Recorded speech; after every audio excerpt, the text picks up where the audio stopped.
नाज़रीन आगे बढ़ेंगे। भारत ने एक बार फिर खुली आबी जारहियत का मुजाहरा करते हुए सिंध तास मुआहदे की खिलाफ वर्जी की है। मकबूजा जम्मू कश्मीर में दरिया चनाब पर दहलती स्टेज 2 पन बिजली मंसूबे की मंजूरी पाकिस्तान के हिस्से में आने वाले पानी पर एक संगीन खतरा है। इस 260 मेगावाट के मंसूबे ने न सिर्फ पाकिस्तान के पानी के वसाइल को मुतासर किया है बल्कि ज़राअत, मईशत और माहौलियाती निज़ाम पर भी तबाहकुन असरात मुरतब हो सकते हैं। सेनेटर शहरी रहमान के मुताबिक भारत की ये यकतरफा हिकमत अमली दिफाई और तज़व्वुराती लिहाज से भी पाकिस्तान के लिए नुकसानदेह साबित हो सकती है और पानी पाकिस्तान की रेड लाइन है जिस पर किसी भी किस्म का समझौता नाकाबिल कबूल है। नाज़रीन, अमेरिका के मारूफ think tank council on foreign relations के रिपोर्ट के मुताबिक 2026 में दुनिया भर में कई खतरनाक आलमी तनाज़ात जन्म ले सकते हैं और इस फहरिस्त में पाकिस्तान का नाम नुमाया तौर पर शामिल है। रिपोर्ट में वाज़ेह तौर पर लिखा गया है कि भारत और पाकिस्तान के दरमियान दोबारा मुसल्लह तसादुम का खदशा मौजूद है जिसकी वजह मकबूजा कश्मीर में इंसानी हकूक़ की खिलाफ वर्जी और सिक्योरिटी के इक़दामात हो सकते हैं। भारत की बढ़ती हुई आबी जारहियत, यकतरफा मंसूबे और खित्ते में मुसल्लह तनाज़ात के खदशात। इस सफ़र में हमारे साथ हमारे गेस्ट मौजूद हैं। साबिक कमिश्नर सिंध तास हमारे साथ मौजूद हैं, जमात अली शाह साहब। बहुत शुक्रिया शाह साहब प्रोग्राम में वक्त देने के लिए। भारत की जानिब से जो नया मंसूबा मंजूर किया जा रहा है, अब क्या समझते हैं कितनी बड़ी खिलाफ वर्जी है और सिंध तास मुआहदे के बुनियादी निकात पर कितना बड़ा हमला है? 260 मेगावाट के इस मंसूबे से पाकिस्तान के पानी के बहाव, ज़राअत और मईशत पर कितना वाज़ेह फ़र्क पड़ेगा? बहुत शुक्रिया मोहतरमा।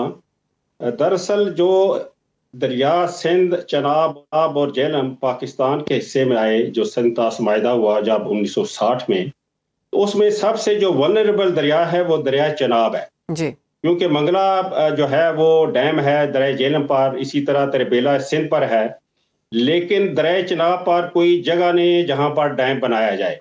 इसलिए चनाब का पानी जैसे ही आता है तो हम उसको अपनी नहरों में इस्तेमाल करते हैं। अब सिंध तास मुआहदा में इंडिया को अगरचे कि ये हक दिया गया है कि वो बिजली बनाने के मंसूबे, जैसे पानी आ रहा है बनाकर पानी नीचे आ जाए, उसकी इजाजत है और उस पर कोई ये कदगन भी नहीं है कि कितने ये प्रोजेक्ट्स हों।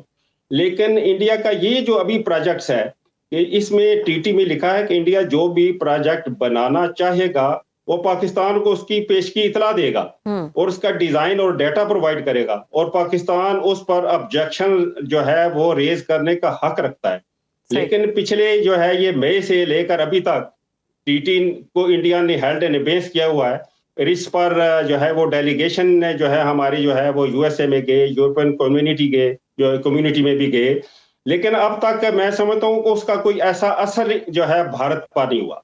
भारत को ये चाहिए था कि ठीक है, ये अगर run of river hydro electric plants भी है, इसकी इंफॉर्मेशन या डाटा पाकिस्तान को दें, क्योंकि अभी तो हम टोटली ब्लैंक हैं कि किस नौयत का प्रोजेक्ट है, इसमें कितनी जो है ये स्टोरेज होगी, और जाहिर है कि जितना भी ये स्टोरेज बनेंगे चनाब पर, पाकिस्तान का उस पर इफेक्ट डेफिनेटली जो है वो आएगा। और मैं समझता हूं अब एक ही हाल इसका रह गया है, एक तो यह है कि इस प्रोजेक्ट को फौरी तौर पर court of arbitration under the TT ले जाया जाए कि जी इंडिया ने हमें इंफॉर्मेशन नहीं दी और ये प्रोजेक्ट उन्होंने अनाउंस कर दिया है। और दूसरा जो है, ये तमाम एक्सपर्ट्स कह रहे हैं कि ये जो 7-8 इवेंट इंडिया के साथ हो चुके हैं, पाकिस्तान को इंटरनेशनल कोर्ट ऑफ जस्टिस में holistically on all these issues जाना चाहिए। तो मैं नहीं समझता कि ये जो है ये इतनी देर जो है ये क्यों हो रही है।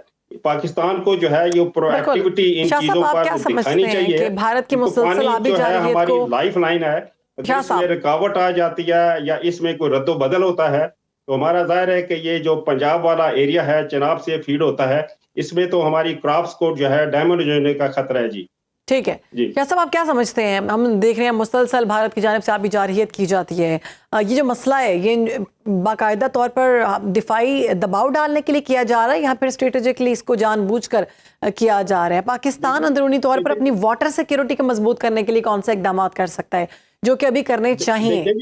हाँ देखिए जी, दिफाई जहां तक का ताल्लुक है उसमें तो कैटेगरिकली जो है हमारे आर्मी ने भी कह दिया था और प्राइम मिनिस्टर ने भी कह दिया था, अगर कोई भी project in violation of TT बना तो हम उसको उड़ा देंगे। एक तो यह है, और मैं समझता हूँ कि ये हमारा जो उस वक्त ये क्लेम था, हमने जो थ्रेट दी थी उसको रिएटिरेट करना चाहिए, अभी फिर इसको दोहराना चाहिए कि इंडिया ये अगर project against the TT provision बना रहा है تو پھر ظاہر ہے کہ جو ہم نے کہا ہوا تھا ہم اس پر عمل کریں گے. دوسرا یہ ہے کہ ہم کیسے میٹیگیٹ کریں. آپ کو یاد ہوگا کہ یہ تقریباً میں سمجھتا ہوں کہ 1985 کی بات ہے. جی ایچ کیو میں انجینئر چیف جو ہے جنرل زبیر ہوتے تھے. تو اس وقت یہ تھا کہ ہم منگلا کو مرالا سے ایک لنک کینال بنا دیں. اس کا فائدہ اس وقت تو یہ لے رہے تھے کہ وہ ہماری ایک ڈیفنس آبسٹیکل ہوگی. لیکن جیسے ہی انڈیا میں چناب پر پروجیکٹ بننے شروع ہوئے تو اس کو موٹیویٹ کیا گیا کہ یہ ڈبل پرپز جو ہے اچیو کرے گی. ایک تو یہ ہے یہ مرالا پر پانی کی اگر کوئی کمی آئے گی اس کو میٹیگیٹ کرے گی, اور دوسرا ڈیفنس آبسٹیکل کے طور پر ہوگی. لیکن اس ایشو کو میں نے پھر جو ہے موجودہ جو صدر زرداری صاحب ہیں, یہ میں نے 2008 نومبر میں نے ان کے سامنے یہ 2009 میں میں نے پیش کیا تھا کہ جناب یہ ہمیں کینال بنانی چاہیے. لیکن ابھی تک اس پر کوئی پیش رفت نہیں ہوئی. لیکن میں سمجھتا ہوں اب یہ موقع ہے کہ ہم منگلا کو مرالا سے لنک کریں, اور جب منگلا سے پانی ہم چناب میں دیتے ہیں وہ وایا مرالا دیں. اس سے انڈیا کی تھریٹ بھی میٹیگیٹ ہو جائے گی, اور ہمارا جو پانی بھی ہے جیسے ریپلیسمنٹ ورکس ہے وہ بھی اپنے جگہ پر قائم رہے گا. بالکل, بہت زبردست یہ آپ کی جانب سے تجویز پیش کی گئی ہے. امید کرتے ہیں کہ حکومت بھی اس پر سوچ رہی ہوگی. آپ کیا سمجھتے ہیں کہ عالمی طاقتیں بھارت کی یک طرفہ کارروائیوں کو روکنے میں سنجیدہ کردار ادا کریں گی؟ یہ اسی وقت ہو سکتا ہے جیسے میں نے گزارش کیا ہے کہ Pakistan international court of justice میں جائے. ابھی تو reporter of U N general assembly کی رپورٹ بھی آ چکی ہے کہ انڈیا جو ہے یہ سب خلاف ورزیاں کر رہا ہے. تو ونس جب آئی سی جے اپنا ایک ڈیسیژن دے دے گی اور انڈیا جب نہیں مانے گا تو ظاہر ہے اس پر سینکشن لگ سکتی ہیں. تو یو ایس اے کی طرف سے جو ان کو گرانٹس مل رہی ہے, یورپین کمیونٹی سے مل رہی ہے, تقریباً 50 ارب کا جو پروجیکٹس ہیں ان کی امداد سے انڈیا جو ہے کر رہا ہے. جب اس کی امداد رکے گی تو پھر وہ چیخے گا, پھر وہ ظاہر ہے کہ ٹیبل پر آنا چاہے گا. ویسے اگر ہم زبانی کلامی بات کرتے رہیں تو پھر تو کچھ بھی نہیں ہوگا. جی بالکل ٹھیک ہے, بہت شکریہ. ہمارے ساتھ موجود تھے جماعت علی شاہ صاحب, اس سارے معاملوں کر رہے تھے.